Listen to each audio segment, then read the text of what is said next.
these events is that they're student-led and organised by students, which we're delighted at Queen's. And clearly, our LitTalk series this evening has a very special guest in Sir Robert Buckland. And this series was launched 4 years ago, and as people know, the LitTalk is one of the oldest societies here at Queen's, 175 years old, and nearly as old as the university, which will be 180 years old next year. And it gives political leaders and civic leaders the opportunity to come and talk to students and engage with students about important issues. So I'm delighted that Sir Robert is here tonight. He is the chair of the Northern Ireland Select Committee and was here already in the university doing business with Select Committee members earlier, and we're delighted that he's taken the time to come and engage with students tonight, which we appreciate very much. Just a week and a half ago, a new government-backed review led by Sir Robert was published, which set out a workplace culture vision to support autistic people to both start and stay in work. And the importance of this is very, very vital. And Queen's is an institution, we champion diversity and inclusion, and we're delighted to see this very important report come from the committee. We here at the university aim to have an inclusive environment, as many people here would know, and we think that this very important report will help us as we progress our diversity, inclusion and equality policy. So we look forward to hearing from Sir Robert on that tonight. Some background on Sir Robert's glittering career. He's a barrister by trade and entered politics in 1987, first as a constituency campaign manager before being elected a county councillor in 1993. Throughout the 90s, he stood for both Westminster and the European Parliament, and in 2010 was elected to the UK Parliament as the MP for South Swindon, being re-elected 3 times since then. In the House of Commons, he has served in a number of committees, including the Justice Select Committee, the Standards Committee and the Joint Committee on Human Rights. And as a backbencher, he campaigned on issues such as autism, special educational needs and the reform of laws for domestic abuse and stalking. He has also served on the front benches. In 2014, he was appointed Solicitor General, and then in May 2019, he became Minister for State for Prisons and Probation.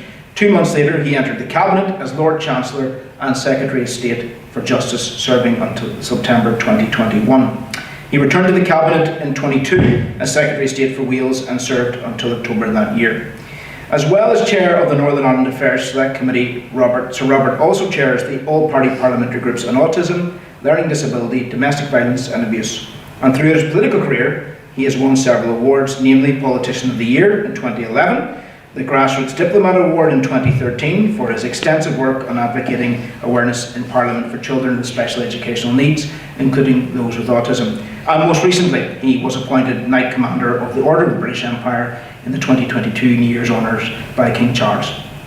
His work has been recognised in higher education internationally, having been appointed in 2023 and 24 as a Senior Fellow at the Musfar Ramai Centre for Business and Government at Harvard Kennedy in Boston. Now, this evening I have to leave because Father Gary Donegan, a great friend of the university, is currently ill, one of our honorary graduates, and I have to visit him in hospital, so I have to go straight after this, so please don't take this as a protest or me walking out, because it's not. I want to be here to support LitTalk. I take my role as a trustee of LitTalk very seriously, but I'm delighted to hand over to Sir Robert, who's going to give his overview here in his LitTalk, and then Claire, our co-host, will engage in a range of topics with him. But could I again, before Sir Robert takes the podium, thank all of you. This is a very important alumni-led, student-led society, and we in the University Management Board appreciate all your work. So thank you and have a good evening. Thank you. Well, thank you for the warmest of welcomes. It's a huge pleasure to be here at the LitTalk. Not my first time at Queen's, and certainly not my first time engaging with undergraduates from this illustrious university. I was at the Durham Union, 8 years older than your union, I'm afraid, but of similar vintage, and I loved student debating when I was president and officer of that society. And of course that meant I would meet undergraduates from Queen's in various competitions, which we enjoyed with a certain Michael Gove, remember him? And a few other colleagues who then went on into politics. Teresa Villas, another one whose name will be known well here in Northern Ireland. But I'm not the only Privy Councillor in the room. My friend Sir Robert Goodwill is with us somewhere. There he is, thank you Robert, who's also a member of my Select Committee and also chairs the EFRA, the Select Committee in Parliament, former Minister of State at the Home Office amongst his many other ministerial roles, and as an MEP. So it's lovely to have support of friends and colleagues. much to talk to you about. I will talk briefly about the Autism Review. It's unusual in that it hasn't asked for a single new law or asked for a slug of money from government, because it is my belief that a lot of the obstacles that are preventing autistic adults from being able to work are actually obstacles that just need some adjustment. And what I'm talking about is looking at the way we interview people, looking at the way we support people in the workplace, and understanding that with a few subtle but sensible changes, we can actually employ not just people who identify as autistic, who have the diagnosis of autism, of which we think there are about 700,000 here in the UK, but also capture and support many, many hundreds of thousands more people who might not even be aware that they have any neurodiverse condition. And at a time when we are facing well over 2 million people who at the moment are not working and are economically inactive, to coin the phrase used by my friends in the Department for Work and Pensions, it seems to me that if business, industry and wider society take action to implement the recommendations that I've set out in the report, then we can solve some of these problems pretty effectively without, as I say, a panoply of more regulation, more law, and certainly lots more government money, of which there is, as we all know, precious little. As I say, the evidence that came out from the work that we did over the last 10 months, the engagement that we had, not just with autism charities and organisations, but with employers out there already having success in employing autistic adults, then I think the evidence is very clear. You know, less than 3 in 10 autistic adults are currently in work. It's a scandalously low number. It's well below the disability average at 5 out of 10, and well below the rest of the population coming in at 8 out of 10. We can do much better, and I hope that my report will be adopted by government, and we will be having a debate on it in Parliament next month. That's one of the pieces of work I've been indulging in since I left government. The other work that I'm doing in association with the Harvard Kennedy School is to assess the impact of machine learning and artificial intelligence on the ethics of justice itself. What does it mean for not just the administration of justice, but also the way in which we understand the justice process? Can machines replace human beings in the decision-making process? What would that look like? Could it work? Would it be ethical according to the standards I think that all of us would recognise? Or would it, contrary perhaps to some expectations, build in existing biases and entrench an ossification of the law, which I think could be really quite harmful? I think the truth lies somewhere in between. I think that the use of machine learning will be immensely useful in terms of speeding up the process of justice, increasing access to justice for many people, but being used as a co-pilot rather than as the sole pilot when it comes to vitally important decisions such as who is going to have the children or whether or not you go to prison for serious criminal offences. And I think that if we don't do the thinking now, we're going to be in the invidious position of, without really thinking about it, importing machine processes and changing the system without really understanding the consequences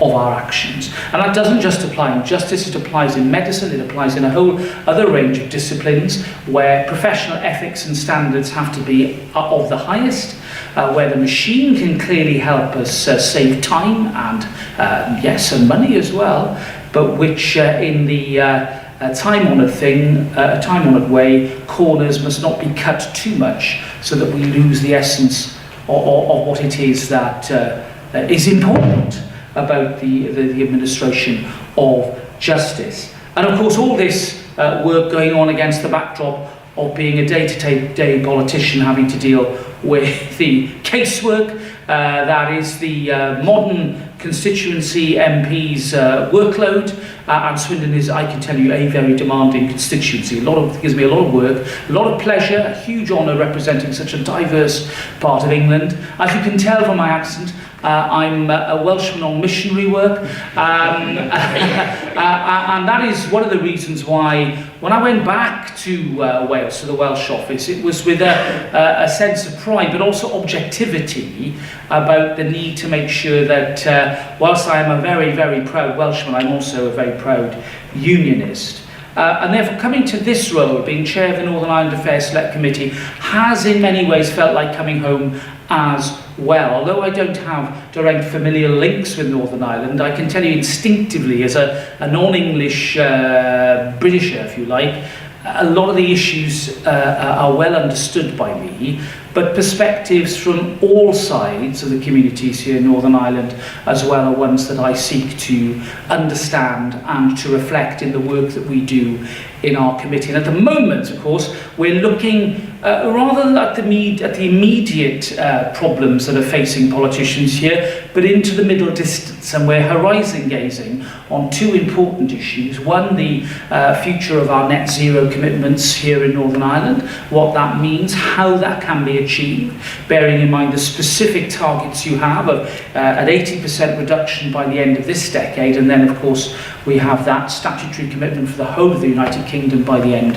of the 2040s, and of course what that means in terms of the all-Ireland single electricity market and the particular advantages that we can see you have here in Northern Ireland with regard to wind energy and harnessing other sources of energy, whether it be tidal power or even solar. Though, like Wales, there are many times when I think that solar energy is a fond hope, bearing in mind our prevailing weather systems.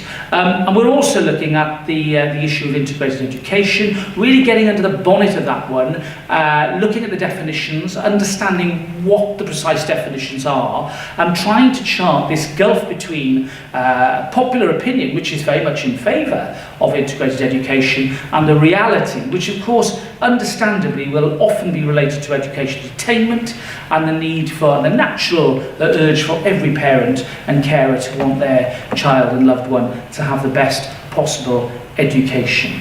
And it's in that spirit that I'm here tonight to say a big thank you to Queen's Belfast for its support to our committee and its work. You know, there were times in the last 2 years when the Northern Ireland Affairs Select Committee was the only scrutiny body on either side of the Irish Sea in the United Kingdom. Nobody else was available to do that work. So the appalling data leak at PSNI last year fell to our committee to cross-examine the main players, to take evidence from the now Chief Constable, and to really understand what on earth had happened with regard to that data leak. And what was interesting was that we revealed a culture whereby the PSNI's own employees issue many freedom of information requests to their own bosses. And you've got to ask yourself, what on earth has happened to that institution if FOI requests are being used habitually by their own employees? That does open up some very important questions of transparency, access to information, and frankly fairness when it comes to the way in which employees in that important service are treated. So there were some pretty difficult issues that we had to deal with, but we didn't pull our punches when it came to our analysis of those questions. So it's a huge honour for me to chair this committee. I care deeply about this part of the United Kingdom. I care deeply about this part of the island of Ireland because I think it's a question of degrees when it comes to the experiences you've had and certainly the experiences that I and my friends and others have had in other parts of the UK. And I think that what we have in common is so much stronger than perhaps what might set us apart and make us distinct, even though I think we should all be proud of our distinct heritage, particularly when it comes to the Six Nations. And I have to say my commiserations to the Irish team. My heart was with you all. Sadly, it wasn't to be on this occasion. And as for the Welsh performance, well, we better draw a veil of charity over this year's Six Nations tournament. But the last student body I addressed before I go to questions was the Federalist Society at the Harvard Law School, and I think you'd have enjoyed the occasion because in front of an audience of about 100 American law students, I with relish dismantled the United States Constitution. It was a great privilege to stand there and tell them how rubbish their system of separation of powers was, how it led to complete legislative and constitutional paralysis, and how it gave inordinate power to a group of 9 unelected judges who the Senate have compensated for this delusion by ascribing political views to the individual personalities who inhabit the Supreme Court. They thought I turned up to be a comedy act, but I told them that I was in deadly seriousness, and I think I won the argument by the end. But one of the lecturers, who's himself a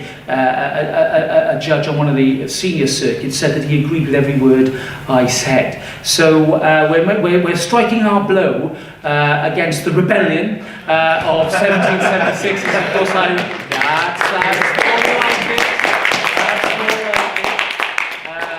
that war rebellion, that little local difficulty that set the United States back many, many decades. But in all seriousness, it is a huge pleasure to be with you tonight. And I think the common law jurisdictions, still have these incredible ties that bind, which means that apart from the English language that we all have the privilege of being able to use alongside our other native languages, most importantly Welsh,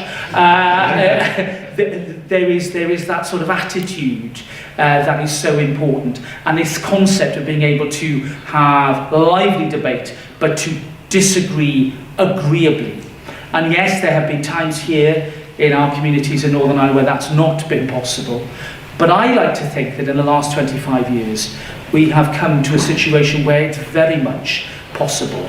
And places like this are no longer mere refuges for people to come and disagree agreeably, but they are part of the mainstream and the norm of political and public life here in Northern Ireland and indeed in the rest of our United Kingdom. So the traditions that you represent, which long predate troubles that we had in the 20th century here, have outlasted them and outlived them. And that itself is, I think, a matter of quiet, or should be a matter of quiet pride to you all. When you meet in places like this, and when you indulge in debate and discussion, you are showing that democracy and freedom will outlast the bullet and the bomb, and will outlive those negative, vicious and violent approaches to politics. We live in an age where social media is ugly, where the threats to politicians are real, particularly women politicians, where none of us, me included, Robert included, are immune to threats. But it is important that not only do we carry on undaunted, but that we bring to account those who seek to divide us and to undermine that rule of law and that principle of freedom of speech. We won't be cowed or deterred by that. Here, in this place, in these towns and cities in Northern Ireland, you've had more experience than most of that. And the fact that you've emerged stronger and you've emerged with these principles intact should give us all courage elsewhere that it can be done, it must be done, and it will be done. And on that note, I'll stop and I'll enjoy the conversation.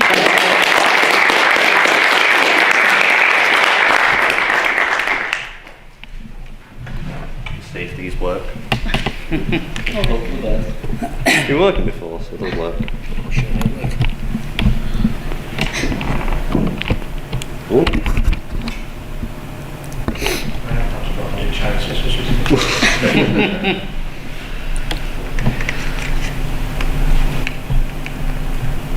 Oh, here we go. Yeah. There you go. That's good. Thank you.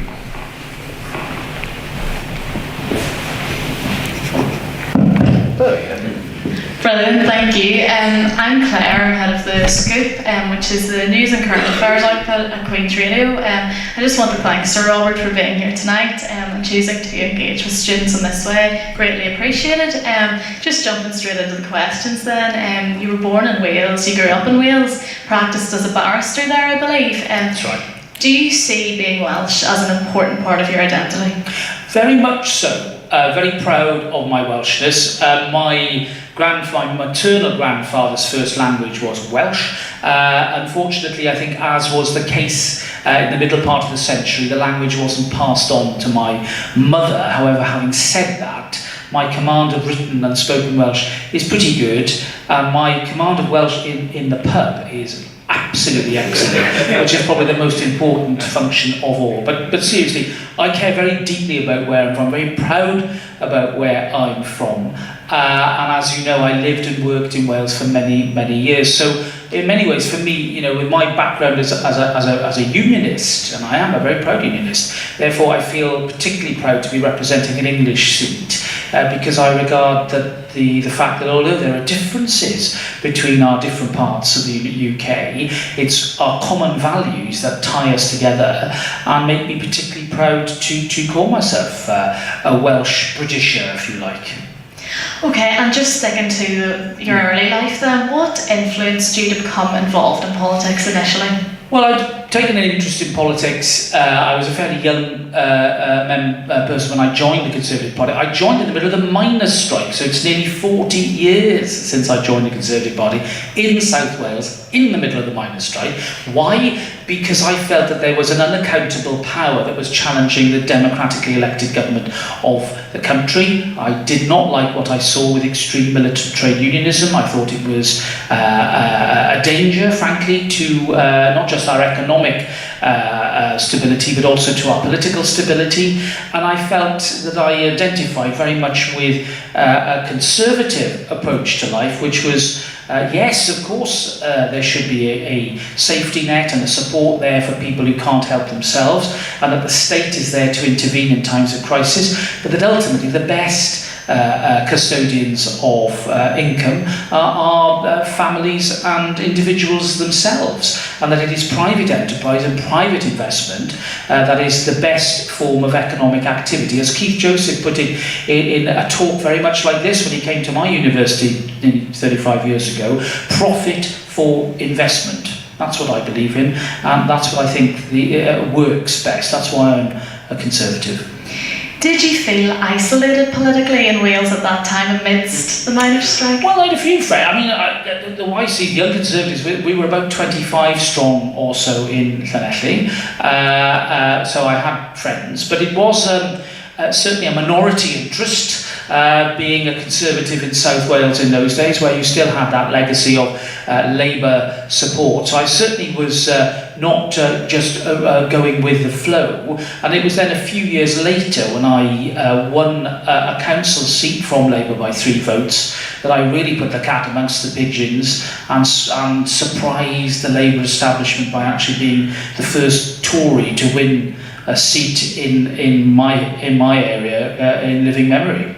Yeah, and when you stood in that seat, you were relatively young. Do you think you gained a particular set of experiences from standing at that stage? And I suppose, what advice then would you give to maybe other young people that are interested in politics? Absolutely. It's never too young to start. Yes, I do think that, you know, politics, gaining experience of life is always a good thing, but frankly, so is being young, and we need a variety of voices in the political sphere. I mean, I won that election on the basis that I was somebody different. I was a new generation. I wasn't, laden with the baggage of the past, and I wanted to change things and to offer a distinctive voice. And also the fact that there weren't Conservatives in this particular council was again a selling point, on the basis that I was saying to people, look, don't we need, a proper diversity of opinion within the council chamber, rather than having everybody from the same party or the same way of thinking? And I think it was that sort of appeal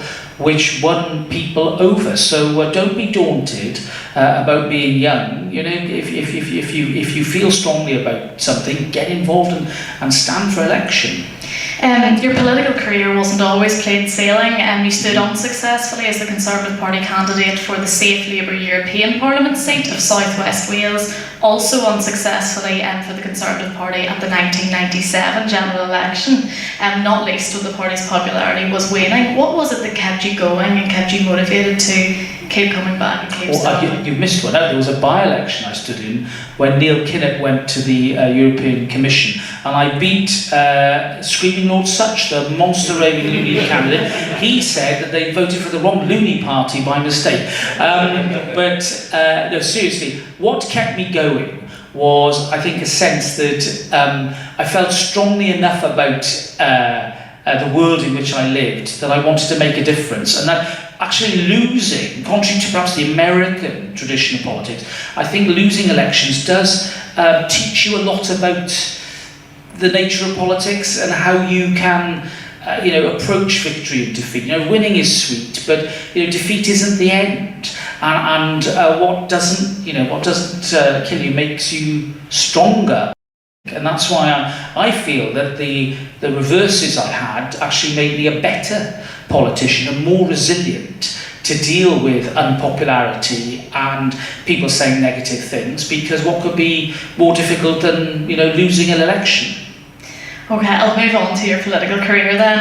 In 2014, as Solicitor General, you took the Serious Crime Bill through its common stages in Bill Committee.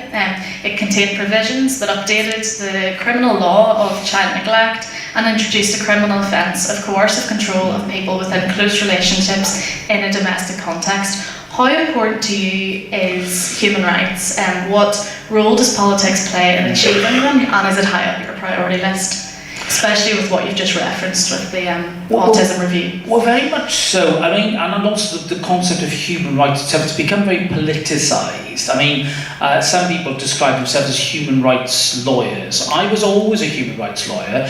The rights I dealt with were the common law of England and Wales, and it was the right to liberty under the law, and therefore more modern concepts of human rights to me are really developments on themes that I think have existed in our law for centuries. What I was particularly interested in that bill was two things. A privilege to do was I had been in the position where I'd been campaigning to modernise the law of child cruelty. I myself used that provision as a prosecutor in cases, and I felt it didn't fully reflect the psychological harm that child cruelty can often leave a child or young person with. It's the hidden scars that can often well outlast any physical abuse that the child might get. And I felt that the law needed updating, and I ran a campaign as a backbencher, and then I found to my huge honour that I'd been appointed a minister and I was able to actually implement the campaign that I'd helped launch. And on coercive control, I mean, there are many other people involved in that campaign. I was just, again, lucky to be given the chance to bring it in as legislation. That, I think, again, had been a part of my experience as a prosecutor dealing with domestic abuse cases, and having to exclude huge parts of the evidence relating to the type of behaviour that we all know is controlling, but which wasn't met by any criminal offence. And therefore you were left with having to charge specific assaults or specific incidents of behaviour that didn't fully reflect the conduct of the perpetrator against the victim. And that's why I felt strongly that the coercive control legislation would help reflect the full nature of that conduct, that insidious control, which can often be financial, it can be emotional. We all, I think, are much more familiar with it now, but back then it was still quite a new concept.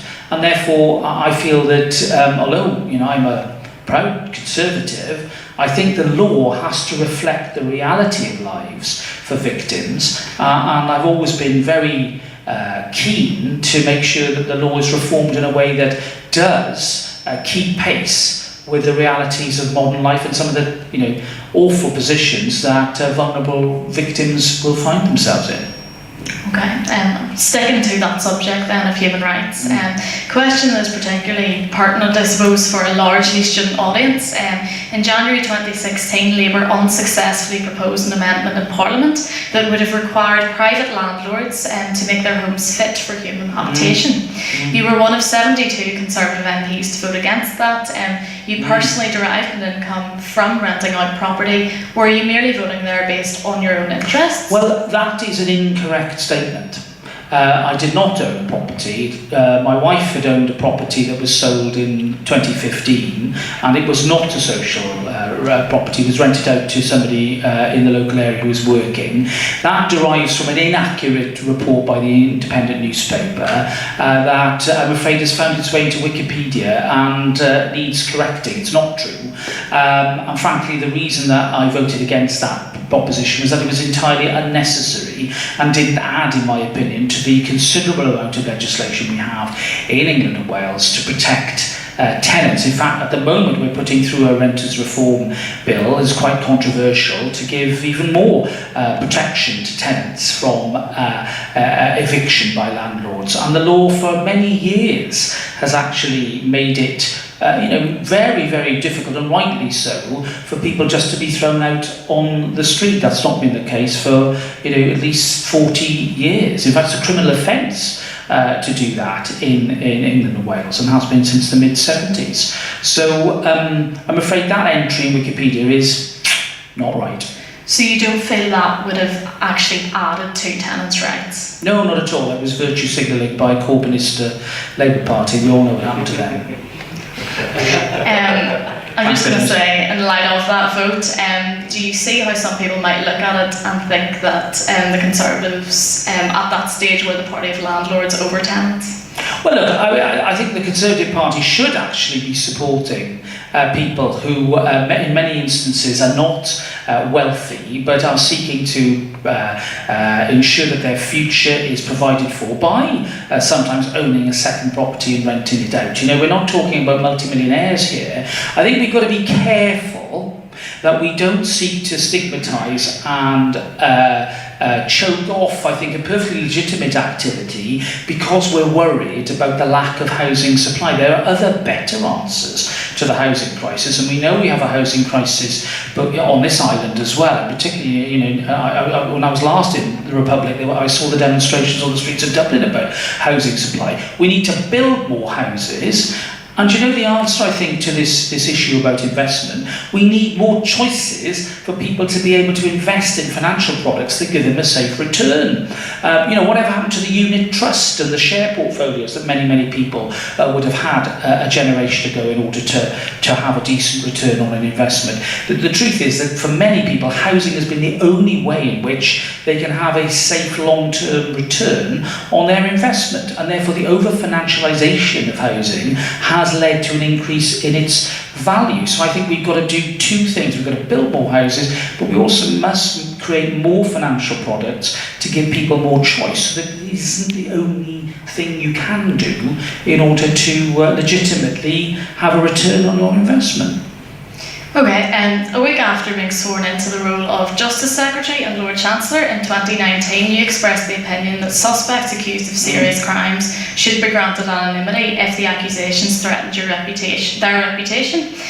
You were accused there of looking out for the interests of a select few, and the Ministry of Justice said you wouldn't be giving any more comment on that issue. Do you regret that? Oh no, and do you really I don't at all. That was Dominic Cummings having a fit, of which he had many. No, I was entirely right about that, and let me explain why, because it's nothing to do with rich and privileged people. Let's say that you are a person of good character. You might have a local business here in Belfast and somebody accuses you of fraud. And it might be a false accusation. Your reputation is in tatters then. Who's going to trust you? Who's going to want to do any further business with you? Your economic livelihood is gone, and yet your name's been out there just because somebody's accused you of something. I think there's a very good case to be made to allow a judge or a suitable decision maker to grant anonymity until either the case is resolved or indeed you are charged with a criminal offence. I say giving a discretion because in some cases there was the famous Stuart Hall case where he was an abuser. The fact that his name was in the public domain encouraged more victims to come forward, and actually it did then result in more prosecutions. I think if you allow that sort of discretion, you can actually create a fairness in the system. I don't think you should have a blanket approach either way, and I think people of good character in many instances do deserve protection because it's easy to point the finger, much more difficult then to undo the damage if your reputation has been trashed by a false accusation. That's what I was saying, and unfortunately Number 10 didn't want to have that debate, but it's one that I think we should have. So no looking out for the interests of the powerful there?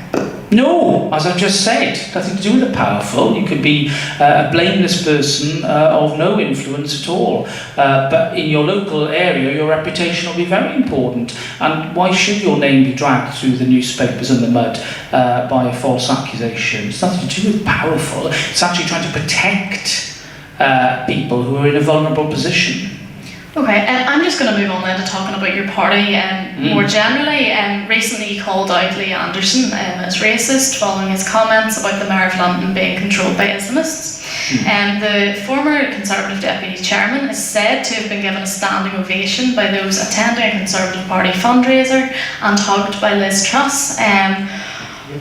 In light of Anderson's defection to Reform UK, are we now looking at a Conservative Party split into factions? No, we're looking at a Conservative Party that's got rid of somebody who has unacceptable views. I would say it's a good day. Don't bang the door on the way out.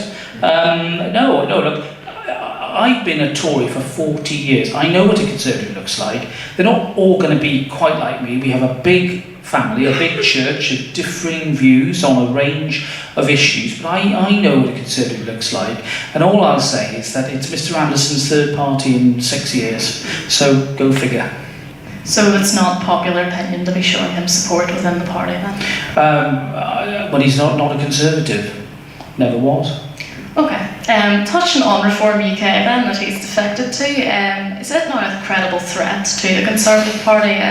Professor of Political Science and one of Britain's foremost experts on the behaviour of British voters has commented that Reform UK harms the Conservatives because the post-Brexit Tories have a lot more UKIP voters that they picked up in 2017 and 2019. How would you respond to that and the damage they're likely to cause at the election? Well, I think it's, having been in politics a long time, I think it's a mistake for politicians like me to obsess about other parties. What I'm more interested in is the voters, what they're thinking.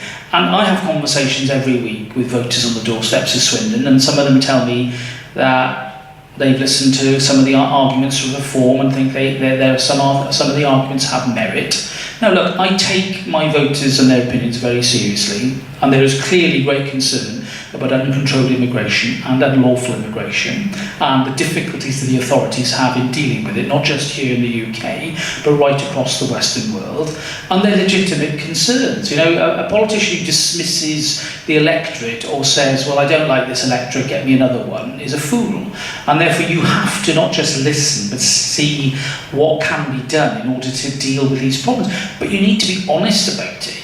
And any politician like Reform and their people who come forward and thinks there are easy answers to this, I think is just taking the voters for fools. And therefore, whilst you should acknowledge the concerns the voters have and respect that, you've got to then be honest with them about the fact that some of these problems are not going to be solved immediately. Some degree of immigration is necessary, and that also with international action, that is the best way that we're going to deal with this issue of mass migration, small boats, and all the other manifestations that we see in the Mediterranean. So I don't worry about other political parties, but I am interested in what voters think. Is it, I suppose, a fallout from Brexit that groups like that now have some form of voter base or success? Well, I think in many ways Brexit was an inoculation actually against some of the more extreme versions of politics that we see in other European countries. I mean, we haven't had the same surge in popularity of further right parties that we've seen in Italy, we're seeing increasingly in France, we've seen in the Netherlands, and we're seeing now to some degree in Germany as well. I mean, our electoral system, the Westminster electoral system, I think clearly works against the interests of parties like Reform, which is why they want PR. But at the same time, I think that the way in which we dealt with the Brexit issue did do a lot to just fend off and deal with that sort of populist element in politics. I think if anything, British politics has now sort of gone into a new phase where populism doesn't seem to be the order of the day, and it's much more of a question of whether you like hard-working Mr. Sunak or whether you prefer hard-working Sir Keir. I think we've got through this difficult phase. I think the United States is still in the thick of it, and their politics is more riffed than ours. And therefore, whilst I'm not saying that we should just pat ourselves on the back and say job well done, I do think that Brexit had that rather distinct effect on politics that other countries haven't seen. Okay, and just moving on to this place specifically then, as Chair of the Northern Ireland Affairs Committee, that's the position you currently hold, you came under fire relatively recently from both the DUP and Conservative colleagues over comments you made backing a role for Dublin in Northern Ireland and saying constitutional issues surrounding the Irish Sea border were a matter for the European Union. Do you regret stirring up, I suppose, unionist anger with those comments, and do you feel you could have been more sensitive with your words in the context of a deeply divided society? No, I don't think I regret it at all. I think I was stating some clear truths, I'm afraid. I mean, first of all, with regard to direct rule, since the St Andrews Agreement, there would have to have been legislation on the floor of the House of Commons in Westminster before we could have gone back to direct rule. And I think any suggestion that somehow it would just be a return to even what happened in 2002, which is, don't forget, before St Andrews, was, I think, not a reflection of the constitutional reality of today. And when I refer to some involvement of the Irish government, that does not mean their consent or their direct control, but inevitably the politics of this island would, I think, demand some exchange, some cooperation, if you like, between the two governments. I couldn't see that as anything other than stating the politically obvious. And when it comes to the role of Brussels, well, very clearly, when it comes to the single market, it's not Dublin that matters, it's Brussels, because they have the competence when it comes to the rules that apply to their single market, and therefore negotiations, which I'm sure all of you noticed, are not between London and Dublin, they're between London and the Commission. And what happened very recently in order to help break the logjam was that the joint committee that was set up under the original protocol, now of course supplemented by Windsor, actually reached some agreement about the definition of goods at risk of entering the single market, which is why Maros Sefcovic, still there for the EU, has recommended changes to EU law and procedure that actually will help, I think, deal with a lot of the concerns and the legitimate concerns that many colleagues have with regard to the complexities and the unfairnesses that were identified as a result of the operation of the protocol. So I view what I said as, if some people thought it was blunt, well, I'm sorry, but in many ways I feel that it was necessary in order to help concentrate everybody's minds to getting the right outcome with regard to what then happened, which is a restoration of the Executive and the Assembly, for which I was extremely pleased. Okay, so that comment obviously stirred up some anger within the unionist community. Also made comments surrounding that the DUP should ask themselves why they're no longer the first party. What, in your view, what challenges does unionism face here? Well, look, I think I've got to pay tribute to Geoffrey Donaldson. I think he's been making some very interesting speeches recently, and one that he made only a couple of weeks ago, I know he was here very recently, is, I think, absolutely right. The unionism of the 2020s and the 21st century is a unionism that should, apart from appealing to the heart, which, instinctively as unionists, there's a romance, there's an importance about it that is undeniable, but needs to appeal to the head. And that means making sure that the public services of Northern Ireland, our National Health Service, our education system, are all functioning well, and that they are serving the people of these communities in a way that makes them feel happy and comfortable to be part of the United Kingdom.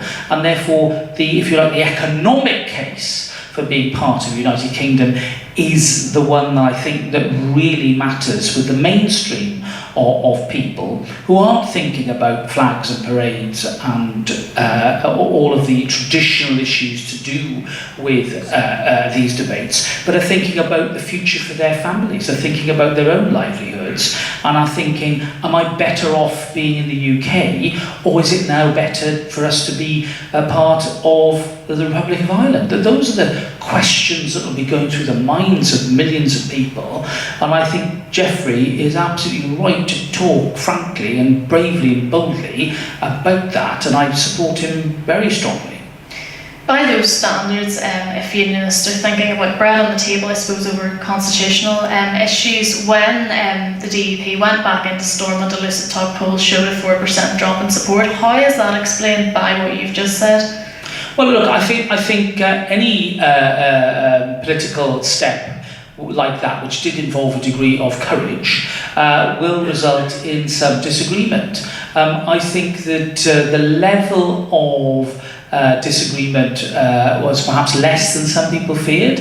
I think that whilst there are certain voices out there that are loud, and we know who they are, I don't think that they form in any way the mainstream of opinion here. And if you look at the polling that's being done across the communities, you can see that there is a high degree of support, I think, for the step that the DUP took. What they've done is looked in the mirror and said, look, we're here to serve the people of Northern Ireland. We're here to do a job. We're here to try and provide solutions. And the grown-up answer was to go back in, however hard that might be, however many compromises have to be made, however many difficult decisions have to be done.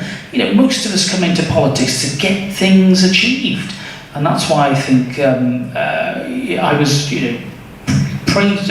He deserves praise, and Emma deserves praise. All the leaders, I think, have gone back in, are trying to make things work and act it not just in the best interests of the union, but also the best interests of the people of Northern Ireland.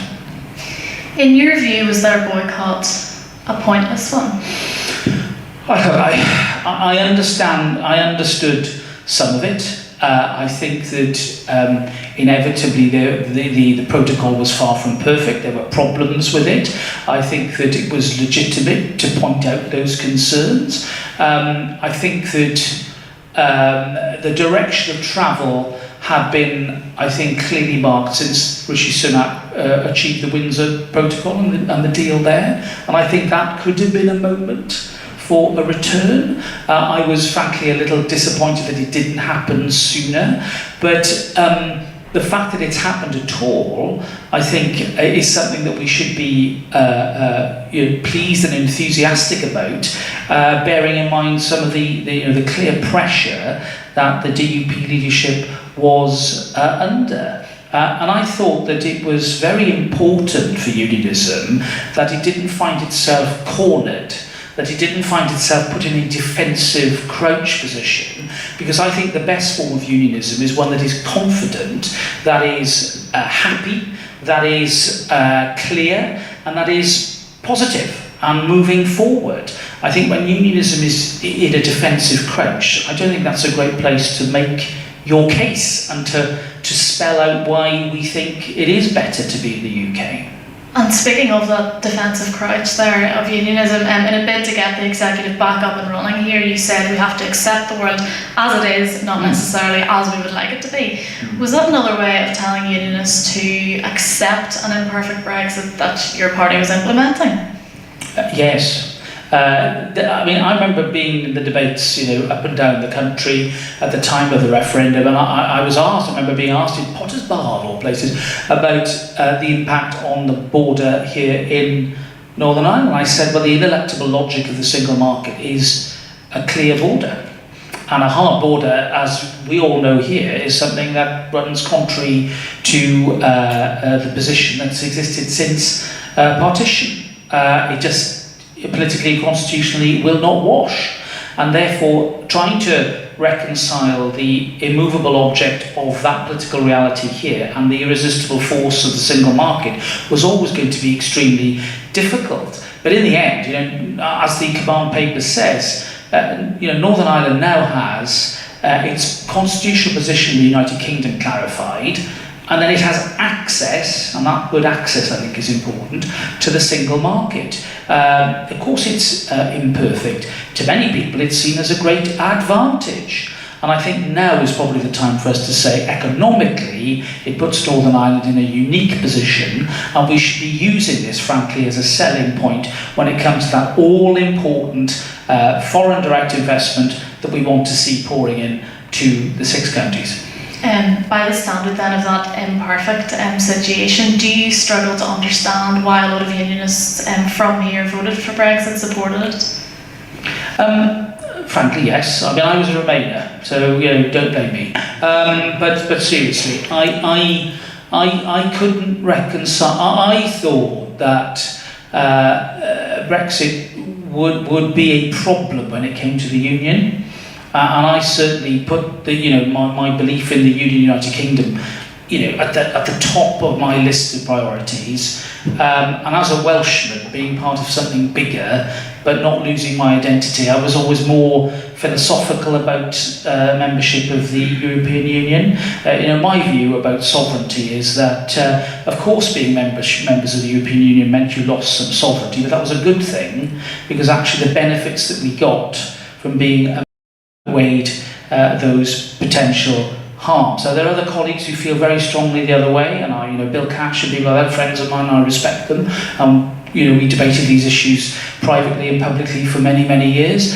But ultimately, a referendum was held, and to go back to my earlier answer, I think a failure to have respected that view on a cross-UK basis could have led to the rise of populist extremist parties, as we've seen in other parts of Europe. Yep, so obviously you referenced there Brexit implemented UK-wide, and when discussing opinion at Westminster, all over here you referenced the danger always for Northern Ireland isn't hostility but ignorance and indifference. Who was that in reference to? Was that your party's attitude to it? The attitude, I think, of politicians in Great Britain generally. I think it's an abandonment of our responsibility, particularly as Conservatives, not to take an interest in the affairs of Northern Ireland and its people. If we're serious about our United Kingdom, then we've got to care about it, and we've got to take a close interest in its affairs, particularly when for the last few years we've been the sole legislative body that's been able to effect change or to manage the current position, but with regard to the budget, and therefore we've had to vote on a number of issues. And of course, some of those issues became very difficult moral issues, such as the abortion issue, for example, which in the end fell to the Westminster Parliament to determine. So, for those who do not express an interest or an ignorance, have an ignorance about what happens in Northern Ireland, I think they do the Union a disservice. And your party doesn't do that? I think there are probably more. I would say in the Conservative Party, I think our instinctive position is to support strongly our United Kingdom, and I think there are enough of us who do care. I mean, I'm lucky to have colleagues like Robert on the committee, Bob Stewart, who is in Belfast at the moment, he was with us earlier. We have a number of colleagues who deeply care about Northern Ireland, and luckily there's still a lot of us there. I just hope that in the next generation of politicians we still have people who do have an instinctive wish to know more or do know a lot about Northern Ireland. I mean, the great thing about our United Kingdom, it's not just about the institutions, it's about all the familial ties that bind. You will all have relatives and friends who live in different parts of Great Britain. I know many of my friends have relatives living here, and it's those ties that bind, those emotional and familial ties, that are in many ways more important, than the political institutions, and they're the ones that I think in the end will see us through when it comes to the value of our United Kingdom. Okay, I'm just going to touch then on integrated education, which you mentioned in your opening address. How do you see that planning out in Northern Ireland in a place that is obviously academically selected, deeply divided? What are the options available? Well, look, I think that the evidence that's emerging is fascinating, because I think we're seeing a divergence between popular sentiment and opinion, which has been for years and years, well before the beginning of the Troubles, very much in favour of the principle of integrated education, and yet the reality, which understandably is based upon the parental choices or the familial choices that will be influenced by standard of education, proximity of the school, which primary schools have been the feeders. All those issues will come into the mix, and you can't therefore divorce them from the nice to have principle of integrated education. I think where all things equal, I'm pretty sure that most people would choose an integrated school over a school of a different hue. But the fact is that that's not the case. We're not starting from a blank canvas. We've got some excellent schools here. I mean, the standard of education in Northern Ireland has historically been higher than the rest of the United Kingdom. There's no doubt about that. The controlled schools, the standards that you reach are high, but there are still too many youngsters who are being left behind. But that is particularly a problem that you have.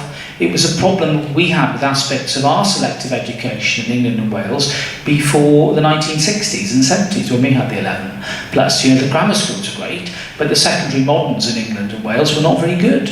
And I think what we're learning as a result of our evidence gathering is that this isn't just about integration, this is about quality of education. And if you can match the quality with the principles of integration, then you're off to the races. And therefore, whilst it's not for us as a committee to seek to impose a view on those responsible for education here in Northern Ireland, ultimately, I think the growth of integrated education will only come if there can be an assurance for parents and for kids that the outcomes will be as good as under the previous dispensation. And that's something that isn't going to happen overnight, but it's something that I think is worth pursuing, because I think the idea that you're side by side with your friend and your friend can be from a different tradition is one that is very powerful,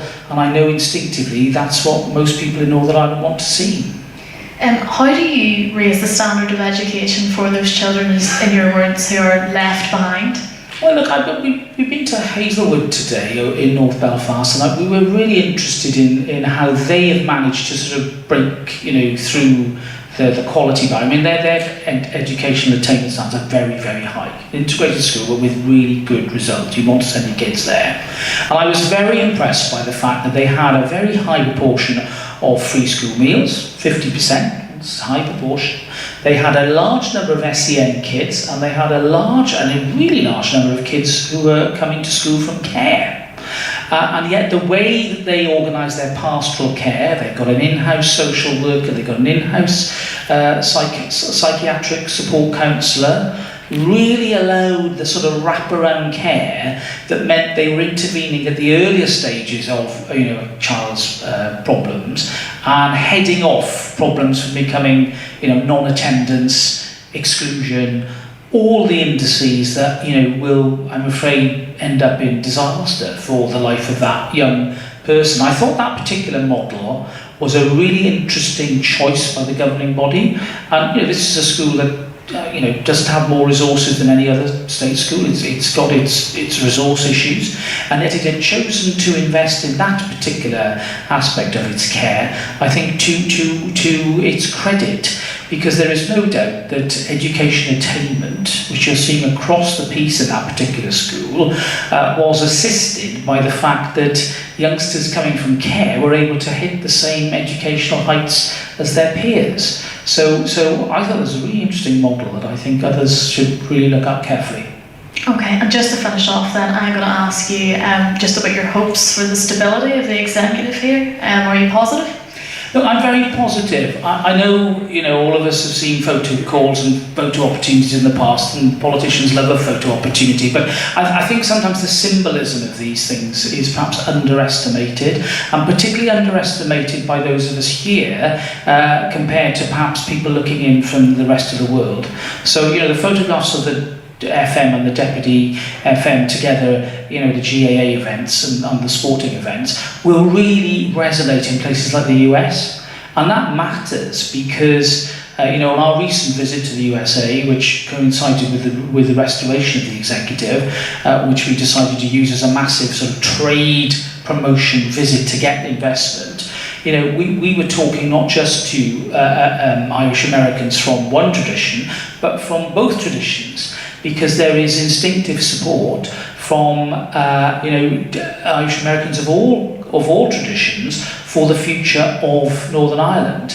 And it's through investment that I think we can get from the US and other parts of the world that will really entrench not just the Good Friday process, but also the stability of our political institutions, which is why I think our committee do take our role as part of that promotional effort very, very seriously indeed, which is why I was delighted to meet Envoy Joe Kennedy the other day to talk precisely about what more he wants from us and how we can help. So I am optimistic for the future. I think that, touching wood, I think that the current settlement will last until the next election, which is the thick end of 3 years away. Whilst I can't predict precisely what will happen and what the result will be in that election, I do hope that the experience of the next 3 years will be positive. The biggest challenge, I think, is the fiscal responsibility question, which we can discuss, which I hope colleagues in Stormont are able to grapple with and deal with. And I think if they can deal with that issue, that will show that politics is very much going into a new place, and that's got to be a good thing, I think, for Northern Ireland. What is it that makes you think this executive is maybe different from others that have collapsed? Well, I mean, obviously the geometry of it is somewhat different. I think the experience of the last 2 years is something that none of the MLAs want to go through again. They were coming under huge pressure for, in effect, being perceived as not doing anything and yet being paid for that. I don't think that's a very comfortable position for any elected representative to want to put themselves in. And I think that now the unleashed energy that I think we're seeing can be put to good use. I mean, if I'm a politician in Northern Ireland presiding over public services that are really under strain and have not had their problems addressed since COVID, I'd want to be associated with doing everything I could to recover them, because that actually is what people want. And if you can deliver what people want, they might vote for you. And so, if my advice to all my colleagues and friends in Stormont is, if you want to get re-elected, do stuff and work together to get things achieved, and then you can stand on your record. Because I can tell you, if this had dragged on, to an election, what on earth would you say to the electorate after 5 years? Well, I was elected 5 years ago, and I've done nothing, said nothing, voted on nothing. I mean, that's not a great place to be, and the electorate might well not only not voted for you, but have lost complete faith in the institutions. That's the other thing I think we mustn't forget here, that had this dragged on, I think my worry was not just a political crisis, but a crisis amongst the voters, that somehow there was no point in this anymore, and therefore why bother to get involved, and that would have been very damaging. Okay, I think in the interest of time we're going to move to the Q&A at this point. Do we have a mic going around, or are we... There was only two on the thing, so I can project. We don't. Okay, yes, the man sitting here then, first of all, yeah. Just to say that I've been at the other end of the two, Sir Robert Buckland and I Affairs Committee, and just touching going back into your education. My name is Matt O'Neill, as you probably remember, integrated alumni. One thing I'd say, I was interested in the dynamics of the committee, that you run a very tight ship and everything is very fair. And other committees I've been on, it's maybe a bit haphazard. I just wanted you to touch on what it's like running and how do you balance that fairness of approach? Yeah, well, thank you very much. I think it's my training as a part-time judge that's helped. I mean, I do believe in procedural fairness and justice being seen to be done. I think the biggest anxiety I have about the sessions is time, because we run them on a Wednesday morning. We want to really finish before 11:30, because that's when Parliament starts sitting. And I think a lot of my colleagues want to get into the chamber, particularly Jim Shannon, who you know is the most prolific speaker in Parliament. I mean, Jim will debate from Albanian cinematography through to, Inca heritage in Peru. He will be there, he'll have a view. And I don't want to, distract him from that, but seriously, making sure there's a quorum. We have to have 3 members there at all times, and that can be difficult when you've got a busy parliamentary day. You've got lots of responsibilities, and you have to try and balance them. So I worry about quorum and I worry about time, which is why it's very important as well that before we start the public session, that I've got an idea about who wants to ask a question and what the topic should be. And we are supported by some brilliant clerks, real sort of shout out for our clerks. They work incredibly hard.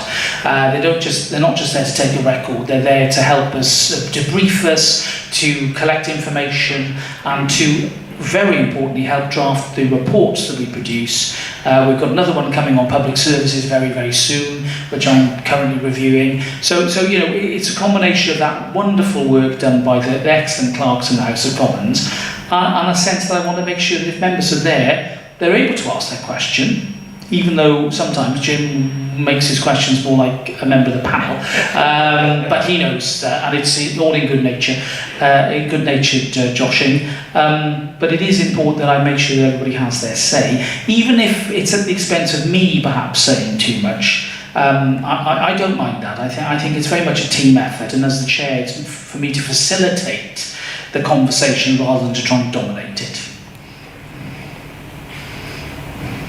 Go to Ryan here then. You mentioned about the executive showing fiscal responsibility. One of the problems I think we have in Northern Ireland is that we obviously get 25% more per head than in England, but we don't raise as much money from rates or council taxes as we do in England. We have lots of free prescription tuition fees are lower here. Do you think the executive needs to, one, raise more money from the revenue raising powers it has, and does it need more revenue raising powers like we've had in Scotland? Well, look, I think the question of more revenue raising power will be a matter for you and the executive. I think it's important that when you have responsibility, you also have to understand that with that responsibility comes, the question of who pays for it all, and therefore being answerable to the public about how much you raise from them has always been, an integral part of my work at Westminster, and I don't see why my devolved colleagues should, escape without that responsibility. Of course they should, and I think, frankly, although we can argue about the rate and the pace and the amount, there's a serious concern amongst the new executive that they won't be able to meet this £130 million sum in time, and that they're really not being given enough time to prepare what that should look like. And I understand that, and they are absolutely entitled, and they should raise concerns now. Ultimately, it is a responsibility they do have to accept, in my view. And although that's difficult, we all in politics want to be Father Christmas. We all want to give things away, but nobody ever wants to be Mr. Scrooge. I'm afraid you've got to just get through that, because I can tell you, the public will not thank you if you pretend that you can just give all the time, and then don't tell them the truth about what you have to take. They much more respect, you might not like it, but they will more respect politicians and leaders who say, look, actually there's a cost to this, and we're going to have to all bear the burdens. I think that sort of honesty is a much better approach. So I'm not saying, politicians here are not being honest, but what I'm saying is that, that element of responsibility is, I'm afraid, part of the warp and woof of politics, and sooner rather than later, I think colleagues here at Stormont are going to have to work that out. And we'll go to Dermot next then. So obviously your background is in law, former Justice Minister, and Lord Minister. Do you think, with your understanding of the importance of justice, the importance of people getting, victims getting closure, do you think the Legacy and Reconciliation Act that is being forced on the people of Northern Ireland, without anyone here voting for it, anyone here supporting it, do you think it's fair of the UK government to put that on the people of Northern Ireland when everyone's against it? Well, that was one of those very difficult decisions, and I was involved in the inception of the policy. I felt it was very important for several reasons. One, that I don't think it is right that the shadow of criminal proceedings should necessarily loom over the vast majority of service personnel who are just doing their duty. I'm not going to say everybody. There will be.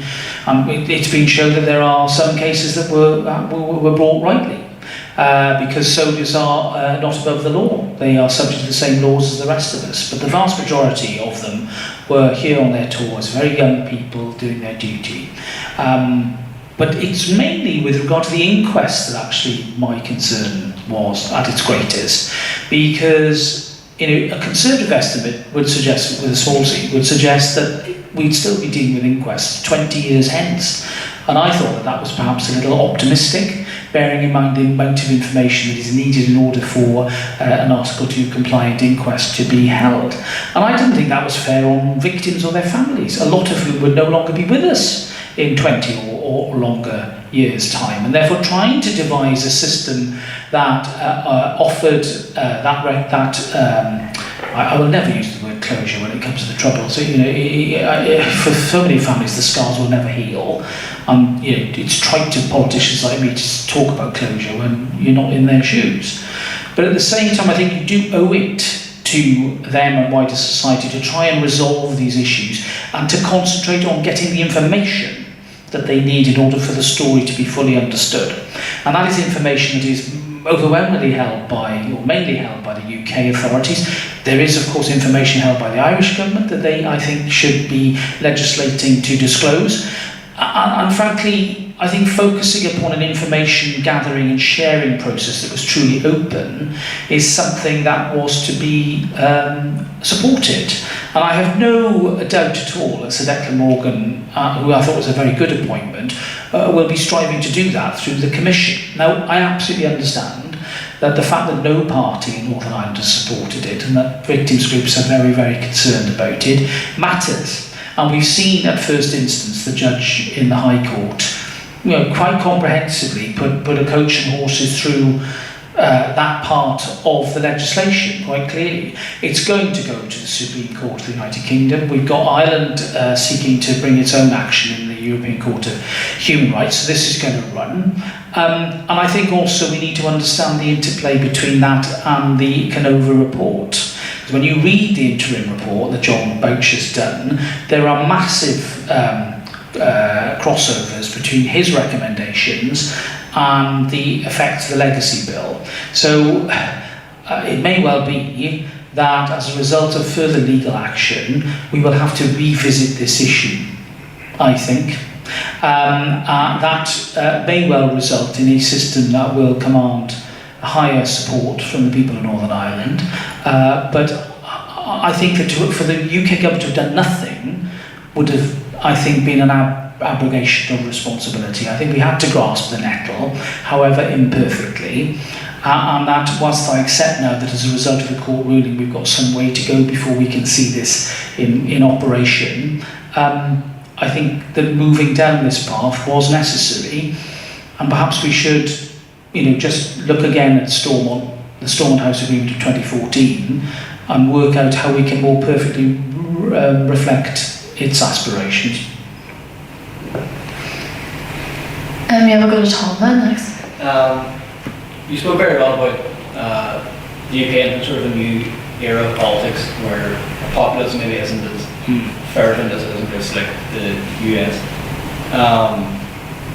But then you spoke just before that about Lee Anderson, who I think perhaps is one of the best distillations of populist politics in the UK.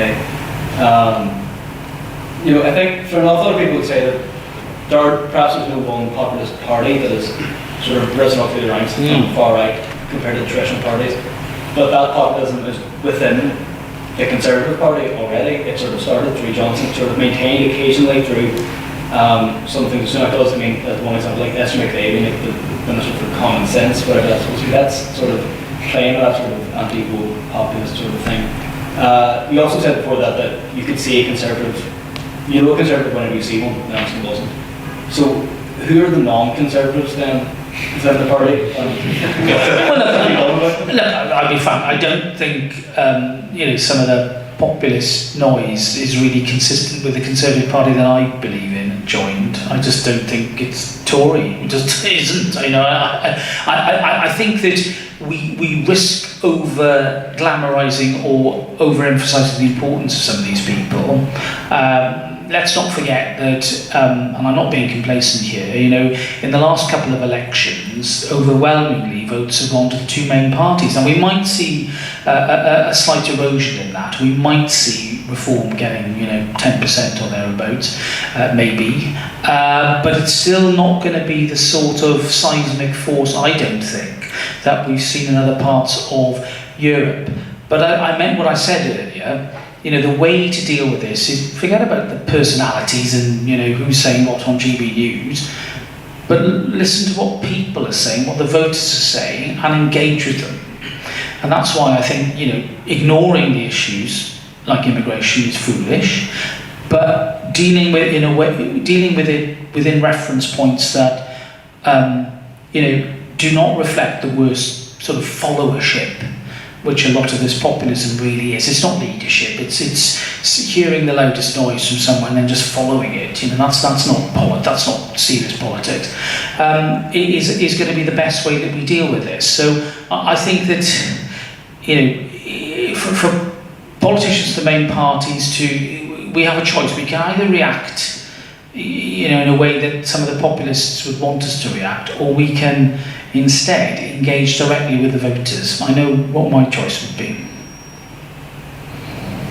And the man at the back there then. Sir, firstly, a fascinating conversation this evening. Thank you very much. Thank you. You've been Minister and Chair of the Departmental Select Committee since those right reforms came in 2010. Now, which some may argue still watched on without teeth, and perhaps the chairperson's role would be an alternative career path for those people who felt they would take an executive position.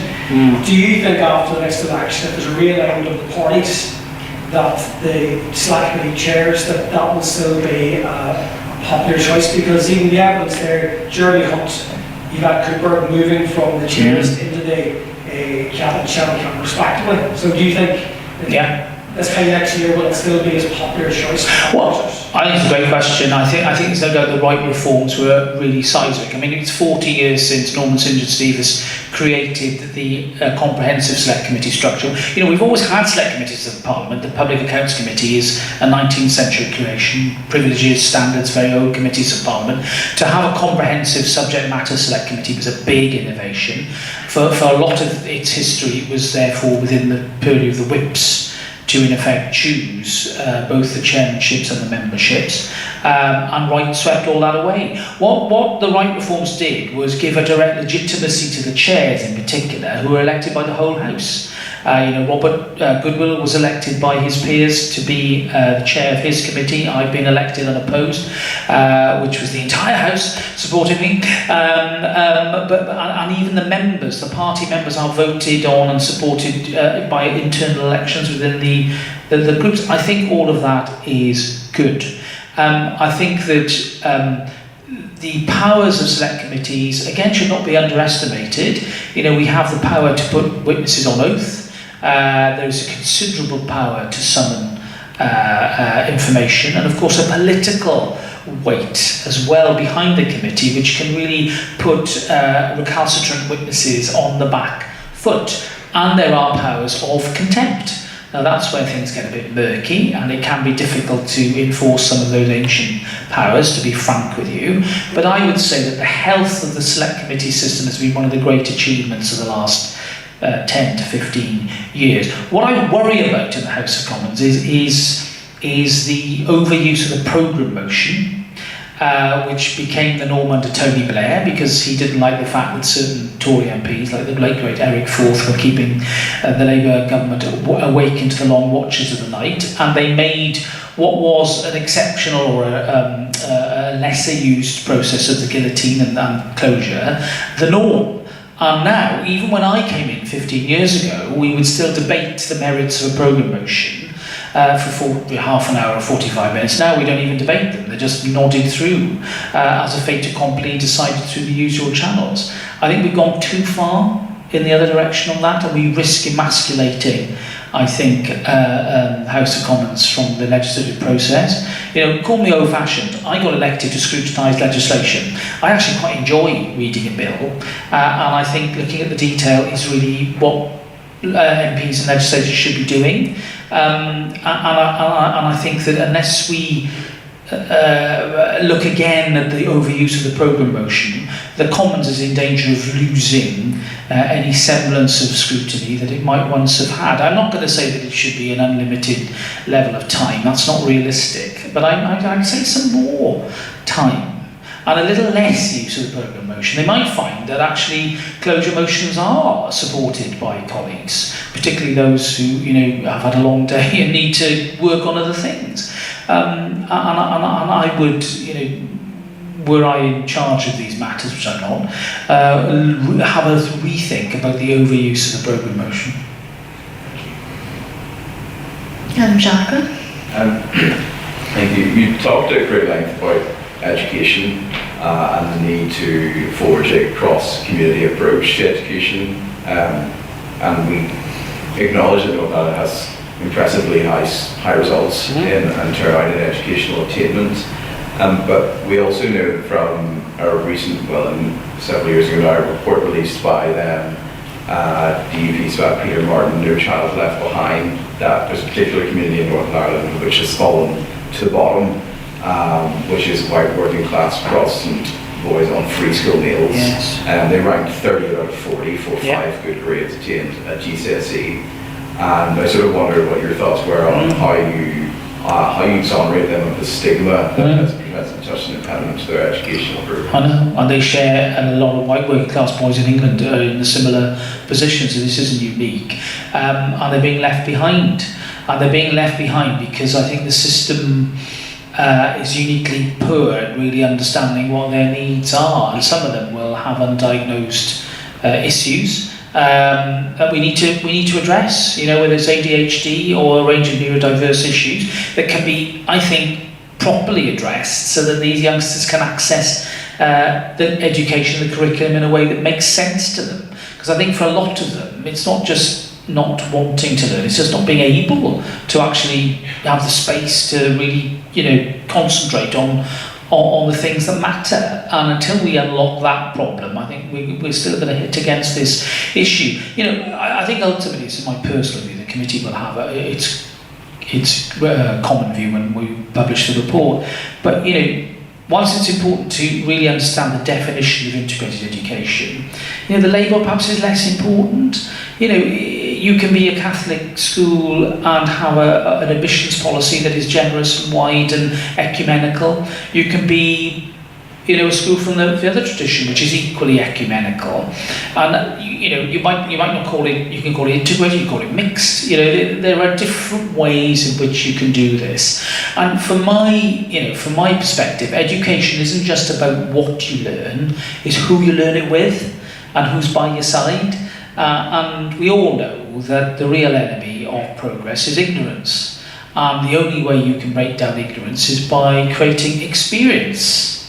And then from that experience, a whole different mindset will emerge. So, I think a combination of interventions, recognising that there's a particular community that you rightly identified, and the sort of interventions I saw today may well help unlock the future for some of these boys.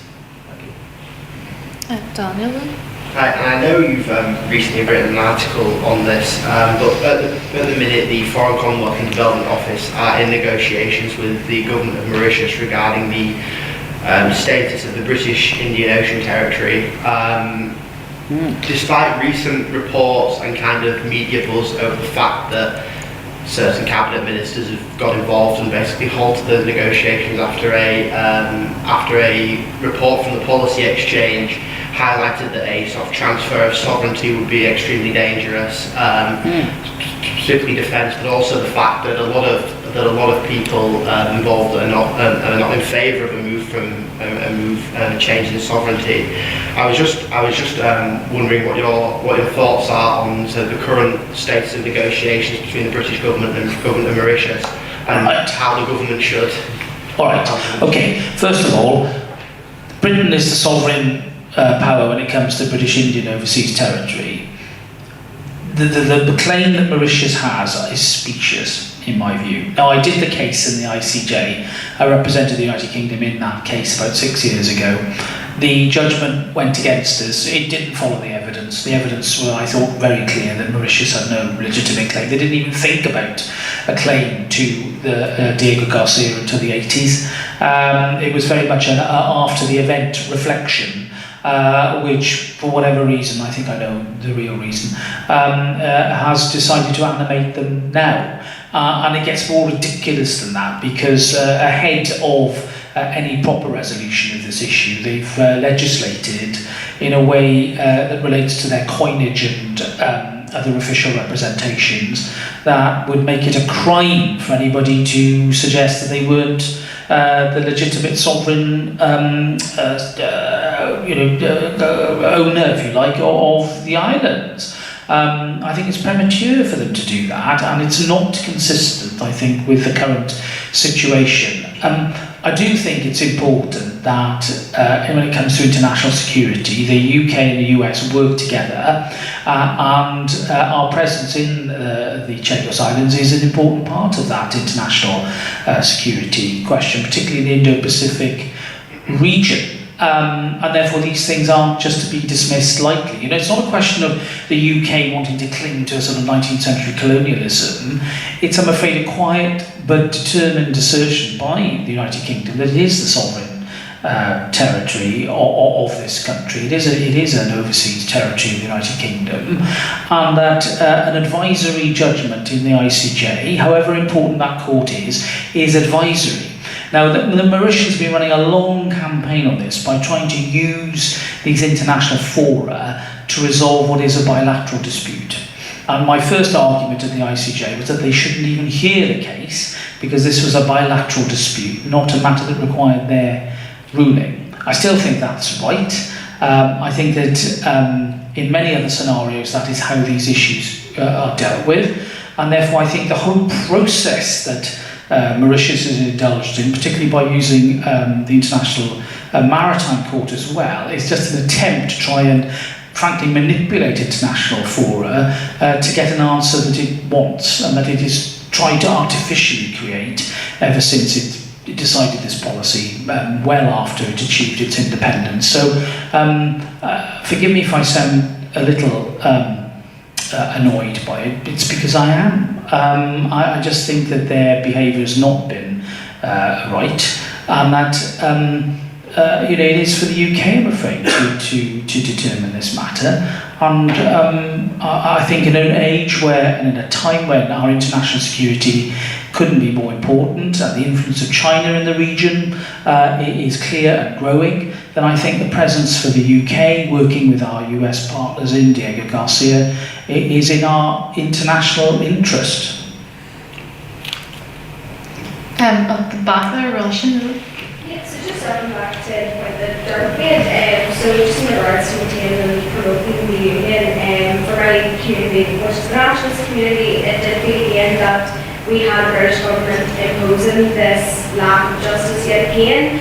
It's my view that it's not really the unionist parties that need to convince people of the benefit of the union, but the British government as a whole. If you want to promote the union, surely this wasn't really the right way. I know you said you had to grab the nettle, but you could have grabbed it with a dock leaf. I think you grabbed it with your bare hand. Do you stand by it? I was a wee bit perplexed by your response. And moreover, do you believe the British government needs to do more to reach out to nationalists, such as myself, to convince us of the benefits of the union, rather than just leave that up to all the parties here? Look, you make a very fair point. I think it is important for the UK government to speak to all communities, and I think that the sort of arguments that I want to see advanced, the economic arguments, the public service arguments, the is your life better, is your quality of life better, is it good for you and your family to be part of the UK, are the sort of arguments you can, with confidence and conviction, put before the nationalist community. It's disrespecting those traditions. It's not about trampling over those traditions, which are absolutely legitimate, and which we recognised, of course, in the Good Friday Belfast process. But it is, I think, an argument that should be advanced respectfully, but clearly. And perhaps some of my colleagues in the UK have perhaps been a bit nervous about doing that, bearing in mind the troubled history that there has been, you know, about don't do as I do, do as I say approach to politics, which clearly isn't going to influence anybody in the nationalist community. Now, I don't think that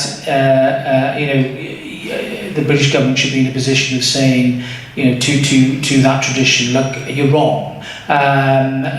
What you think is wrong. It's more about, well, look, you absolutely can have and must and should have that identity, that Irish identity, which is so important, but you can have that by still being part of the UK and identifying as Irish. That is what the Good Friday process allows. That is what I think the beauty of it is. And that is, I mean, you can call it the best of both worlds. You can call it a unique solution. I think we can rejoice in that. And I think, you know, what I'd like to see the British government doing is being much happier about that, I suppose, in the way that it talks to the nationalist and Republican community. And whilst I don't think you can ever pretend that it's going to, you know, suddenly change hearts and minds to a different tradition, it can, at least through making an intelligent economic case, persuade people from that tradition that actually there's nothing to be gained at the moment from seeking a border poll or wanting to be part of a united Ireland. You know, that might not always be the case. I know for many people their minds are already made up. But I think, you know, the British government should at least be in the business of engaging with the communities and saying, look, you know, we just want to make life better. That's what we're trying to do. And we can do that. You can do that within the UK without your identity feeling threatened or belittled or undermined or being discriminated against. I think, you know, that sort of question of discrimination is one that should never be far from the minds of British politicians. Or, and I should say, adherence to the Human Rights Convention as well is very, very important.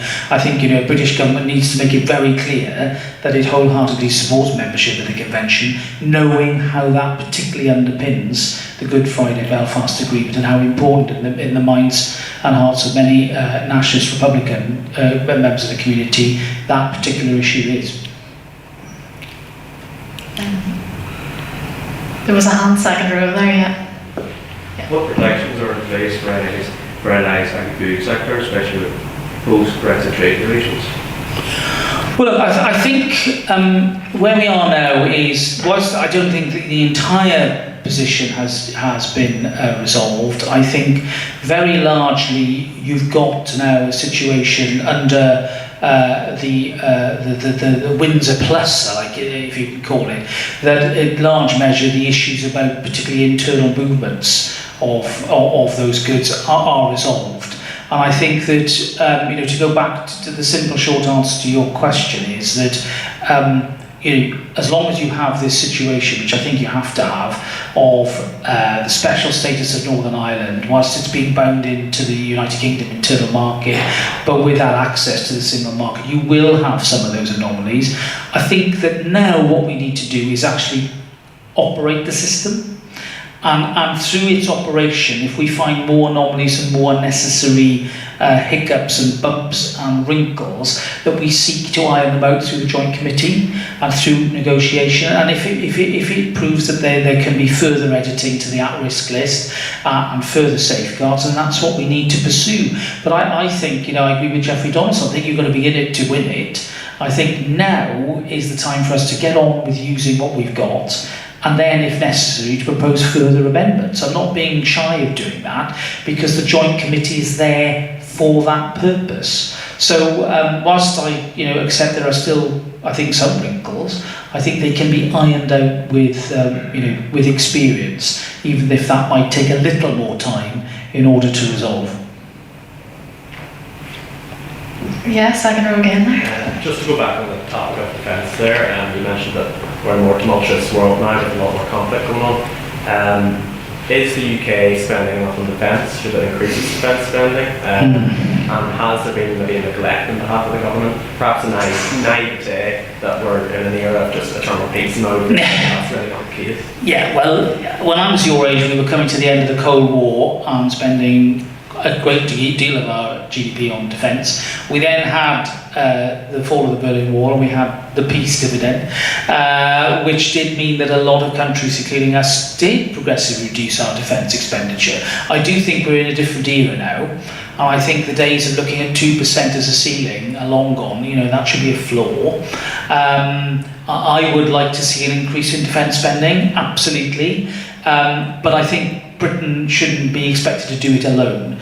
And historically, we've always been an outlier. We've been spending more of our resources on defence than many of our friends. And our friends do need to step up to the plate as well. And this is perhaps the one area, dare I say, where Mr. Trump might have a point, even though he puts it in the most inelegant and unfortunate way.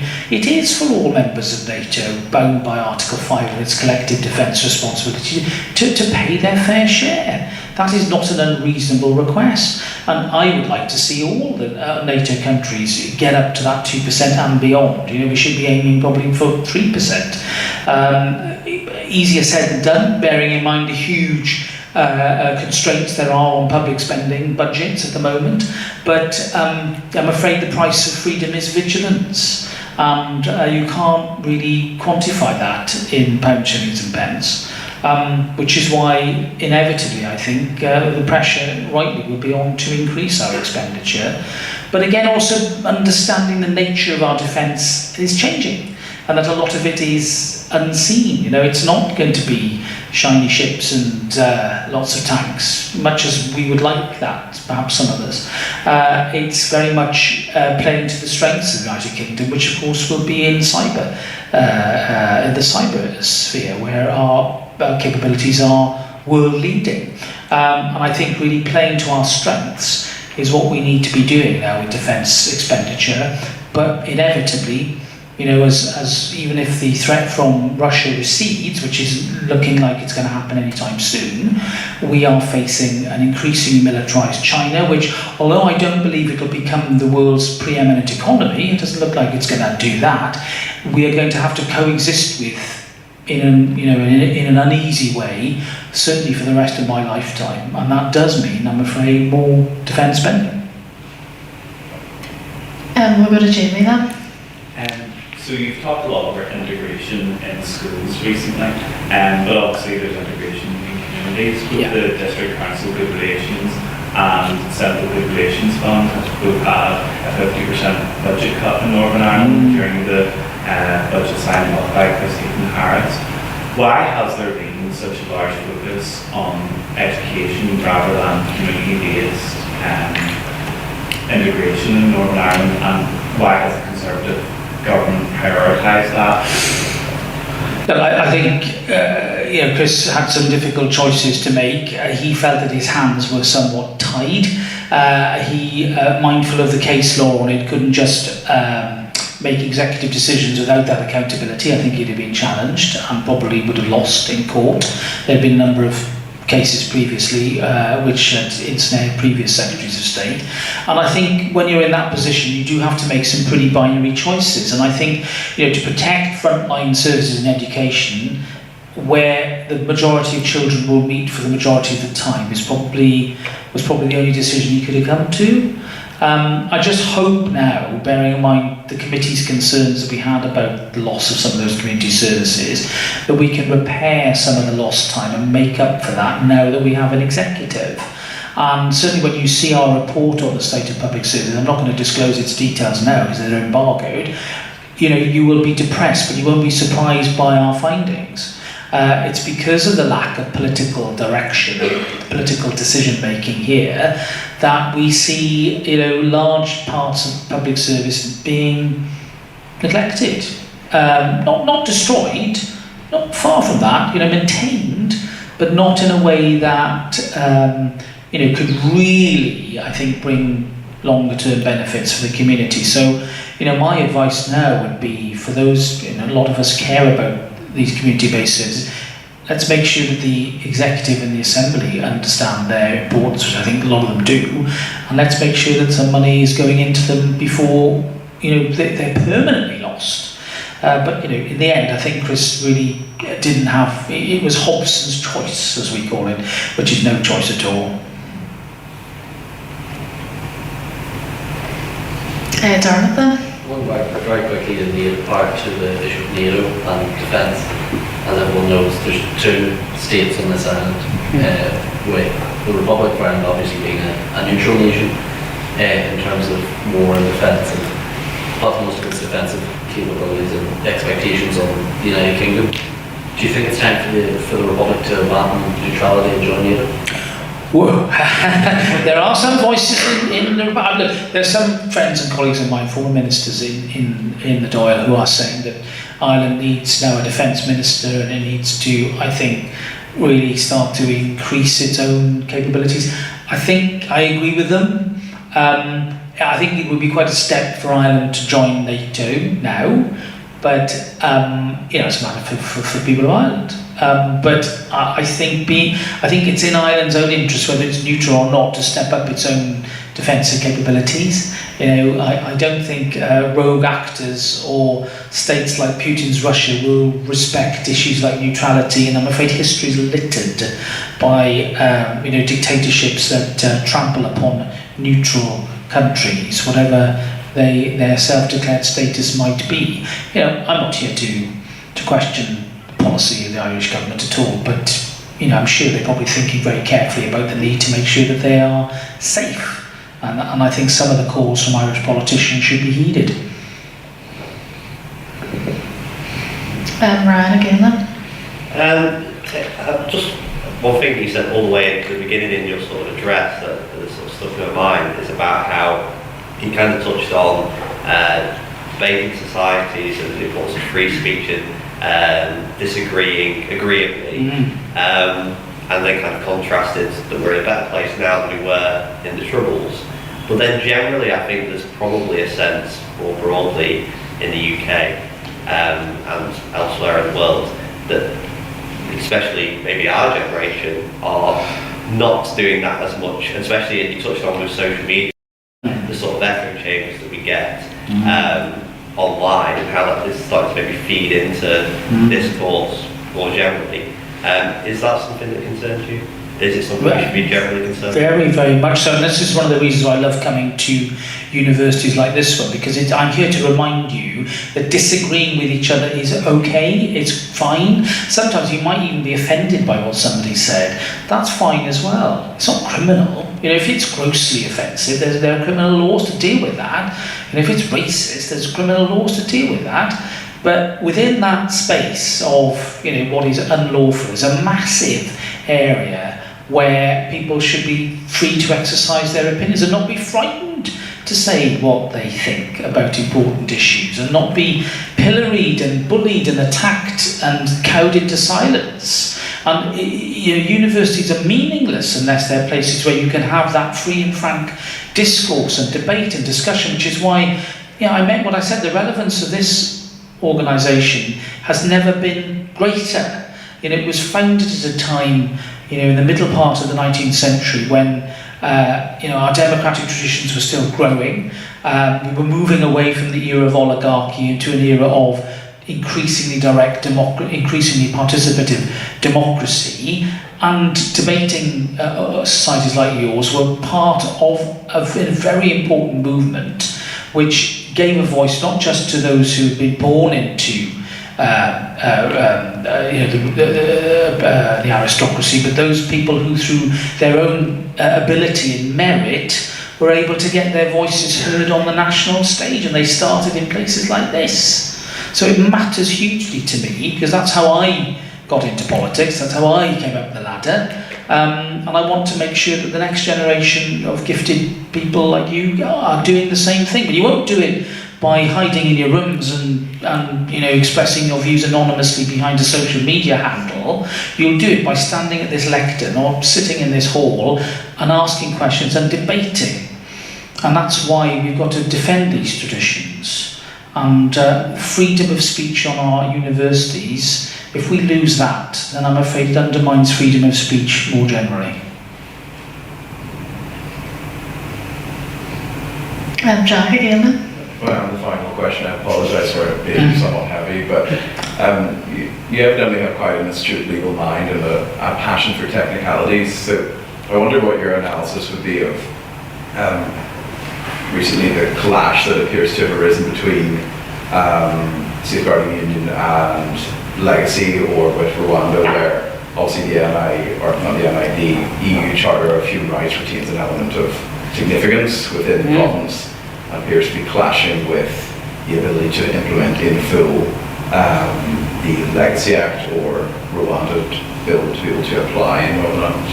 That's a really interesting question. I mean, one of the most important parts of that first instance judgment was that it was seen to be in conflict with Article 2 of the Windsor Framework, which is the point you're making about EU law. Look, I think this is one of the challenges that we have with the matter of law in Northern Ireland because of its special status. I although I was a big supporter of remaining in the EU, was always more sceptical about the EU Charter of Fundamental Rights, mainly because it actually wasn't about fundamental rights, because it seeks to enshrine what I call socio-economic rights into law, which I fundamentally disagree with as a matter of law and political philosophy. I don't believe in, I believe in duties, to create legal duties for government agencies to, administer a benefit system or whatever it might be, but to create sort of self-standing rights to work, rights to benefits, I think it's a nonsense actually. And it's a very bad way to create law, and that ultimately was always the part of the developments in the EU that I had a big problem with. Look, I don't even have, I think there are more fundamental issues about the Rwanda legislation that we've all heard about, which is whether or not Rwanda can be regarded as a safe country. Now, if they do everything they said they're going to do under this new treaty, then I've no doubt that it will be.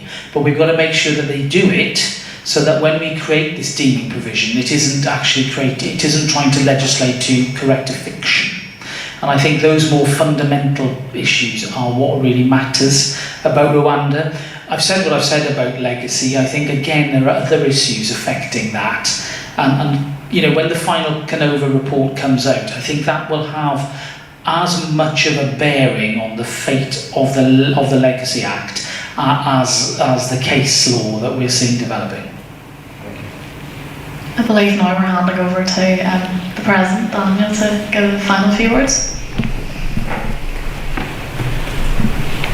So firstly, thank you very much, Sir Robert, for that, for your talk and your interview and answering the questions of the audience here tonight. It was absolutely fascinating to hear about your experience as a politician, as a barrister, and all your very rich experiences that you've shared with us tonight. I'd also like to thank our host Claire from the Scoop at Queen's Radio for hosting the interview and putting, I think, some tough but also fair and constructive questions to you, which I think really brought tonight together, as well as the Politics Society for helping us promote and collaborating on the event this evening. One bit in particular I was fascinated to hear about is the importance of the select committee you chair at what has been in the past few years such a unstable time for Northern Irish politics. It's always good to sort of look at the select committee as being a stable institution that's able to hold people to account, as you did with the PSNI data leak that had to fall to the committee because of a lack of a stormont executive here in Northern Ireland.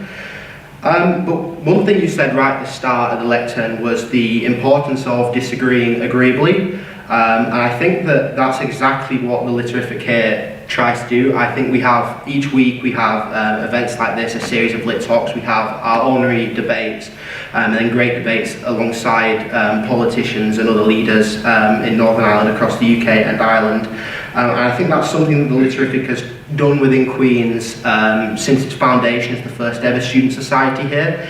It's got a long history of creating a space where people can put forward their views and disagree agreeably, as you said, and ensure that we have a lively debate alongside politicians that then through our connections and through hosting politicians like yourself here, we can feed back into the political system, especially with the views of such a diverse range of young people. So I think that this event with you tonight sits well as part of that, as people have been able to listen and hear from you, but have also been able to put questions to you. The Literific for the rest of the semester has a lot of other events and debates, and that I'd like to see all the audience members here tonight attend. We've got debates every Thursday. We have more LitTalks coming up. They'll be announced shortly, as well as other social events. We'll be heading off as usual to the pub after this. I know you said that you like to practice your Welsh speaking in the pub, so you're more than welcome to join us. But yeah, thank you very much. Thank you, Sir Robert. Thank you, Claire, for hosting. And thank you for everyone coming out tonight to listen and participate. Thank you.